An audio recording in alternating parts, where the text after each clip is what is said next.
গজব হলো গতকাল, গত পরশুদিন বাংলাদেশে আমার ভাই সাইফুল ইসলামও কথা বলেছেন। সে গজবটা কি জোরে বলেন, আরো জোরে বলেন। এটা কেন হলো? এটা বলার আগে আপনাদেরকে একটু তুরস্কে নিয়ে যাই। এই যুবক শোনো, তুরস্কে চলেন যাই। তুরস্কে 1999 সাল আগস্ট মাসের 17 তারিখ, খেয়াল হলো? 1999 সাল আগস্ট মাসের 17 তারিখ মারাত্মক ঝাঁকুনিতে কেঁপে উঠল গোটা তুরস্ক। খোঁজ নিয়ে দেখা গেল 4 তলা বিল্ডিং পর্যন্ত মাটির তলায় ঢুকে গেছে। খোঁজ নিয়ে দেখা গেল একটা না দুটা না 50,000 লোক মারা গেছে। কেন হলো এই ভূকম্পন? কেন হলো? এটা মানুষে করেছে, কথা কন না কেন? করার ক্ষমতা আছে না। এই ভূকম্পন হওয়ার পিছনে কারণ হলো ওই সময় তুরস্ক ধর্মনিরপেক্ষবাদী সরকারের শাসনের অধীন ছিল। আমাদের 17 বছর যে ধর্মনিরপেক্ষবাদী সরকার দেশ শাসন কইরা ফকির বানাইতে গেছিল, কথা কন ঠিক না? হ্যাঁ, খুব চাপাবাজি করো বিদেশে বৈশা, আর একবার বাংলাদেশে আসো, তোমার পিঠের চামড়া তুলে বাংলাদেশের মানুষ লবণ দিতে দেরি করবে না, কথা কন ঠিক কি না? ফকির বানায় দিস আমাদের দেশটাকে, ভারতের গোলাম রাষ্ট্র বানাবার খেলা চূড়ান্ত পর্যায়ে নিয়ে গেছিলা, ঠিক কিনা? এখনো ওই দলের লোকেরা যারা আছেন এখনো আপনার নেত্রীর চামচাবি করছেন। আপনার মতো নির্লজ্জ তো আর কেউ হতে পারে না। চেতনা থাকা দরকার।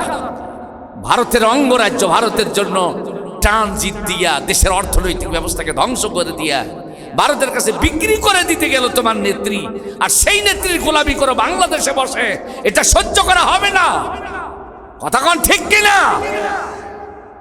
আমার ভাইরা,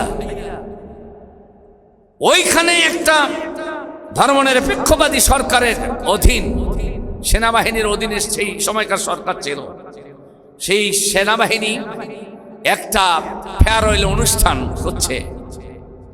এই ফেয়ারওয়েল অনুষ্ঠানের মধ্যে ছিল 30 জন সেনাবাহিনীর জেনারেল, আমেরিকান ছিল 30 জন, এবং তুর্কি জেনারেল এবং ব্রিগেডিয়ার, এগুলো মিলে ছিল 30 জন। কতজন হলো? 90 জন। যে 4 তলা বিল্ডিংটা ডুবে গেছে, ওই 4 তলা বিল্ডিংটা গোটাটাই ছিল হলরুম। পৃথিবীর থেকে নাম করা করা পতিতা নিয়ে আইসা, নাম করা করা নাসনে ওলিদেরকে নিয়ে আইসা, কাপড় চোপড় খুইলা ল্যাংটা কইরা ওইখানে তারা ড্যান্স দেওয়াচ্ছে।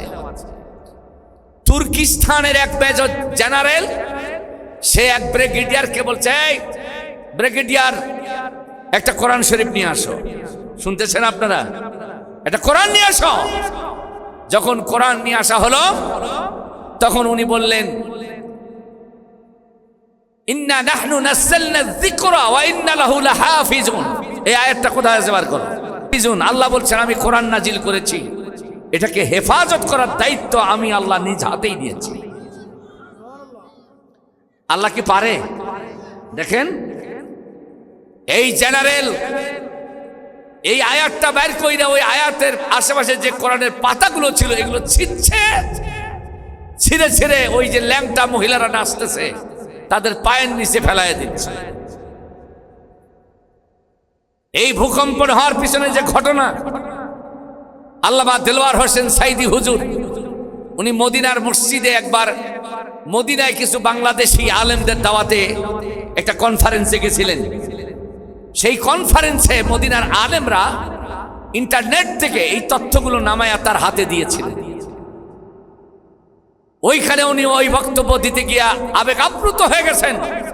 কোরআনের কপি ছিঁড়ছে, নর্তকীদের পতিতাদের পায়ের নিচে দিচ্ছে। আপনারা কি ভুলে গেছেন বাংলাদেশের মধ্যেও সানি লিওন নামে পৃথিবীর সবচেয়ে বড় পতিতা? সানি লিওন, সানি লিওন নামে পৃথিবীর সবচেয়ে বড় পতিতা, এই পতিতাকে ভাড়া করে এনেছিল আমার দেশের সাবেক মন্ত্রী হাসান মাহমুদেরা। আইনা আমার দেশের পবিত্র জমিনকে অপবিত্র করেছে, যে কারণে এই ভূকম্পের মতো আঘাত থেকে এখনো বাংলাদেশের মানুষ মুক্তি পাচ্ছে না। ঠিক কিনা বলেন আমার ভাইরা? ওইখানে ব্রিগেডিয়ার যিনি ছিলেন উনি বলছেন, তার নেট বক্তব্যের মধ্যে যেটা এসেছে উনি বলেছেন,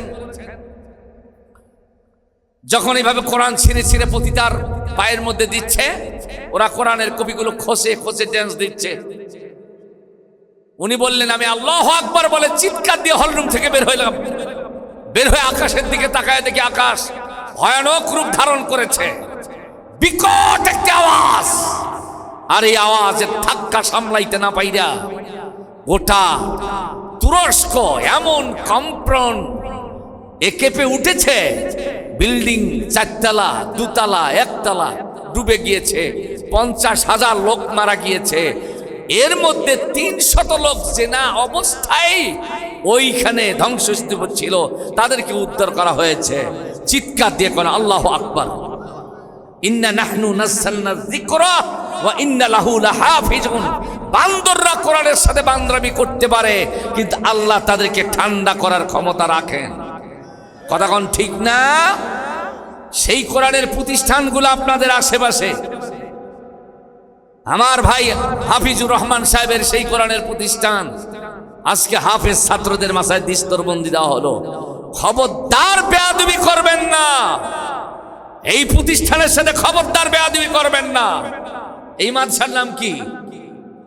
এই মাদ্রাসা, এটা মাদ্রাসার নাম কি? সোনার খামার ফাজিল মাদ্রাসা। এখানে কোরআন হাদিসের শিক্ষা দেয়া হয়। মাদ্রাসা নিয়ে আজে বাজে কথা বলবেন না। কথা বলেন ঠিক কিনা?